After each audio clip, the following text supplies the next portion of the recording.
Goalpost আগলে রাখছেন হামজা চৌধুরী। ঠিক একইভাবে নেপাল এবং ভারতের বিপক্ষে ম্যাচেও নিশ্চয়ই আগলে রাখতে চাবেন পুরো বাংলায় জাতীয় ফুটবল দলটাকে। বাংলাদেশে নামার ২৪ ঘন্টা মাথায় কিংস আরানায় জাতীয় দলের সঙ্গে প্রথমবারের মতো অনুশীলনে নামলেন।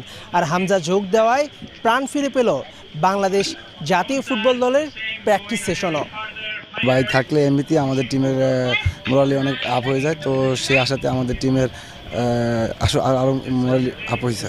এবার আমরা দেখছি যে খুব তাড়াতাড়ি টিকিট বিক্রি হয়ে গেছে, তো এটা আসলে আমাদের জন্য প্রেরণা যে ভালো কিছু করার জন্য ইন্ডিয়া।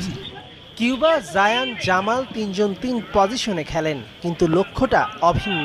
সম্প্রতি বেশ কিছু ফ্যান গ্রুপ কাবরেরা যতদিন কোচ থাকবেন ততদিন জাতীয় দলের ম্যাচ মাঠে এসে দেখাকে বয়কট করেছেন। ফ্যানদের চাপকে উপেক্ষা করে ভালো করতে চান হেড কোচ।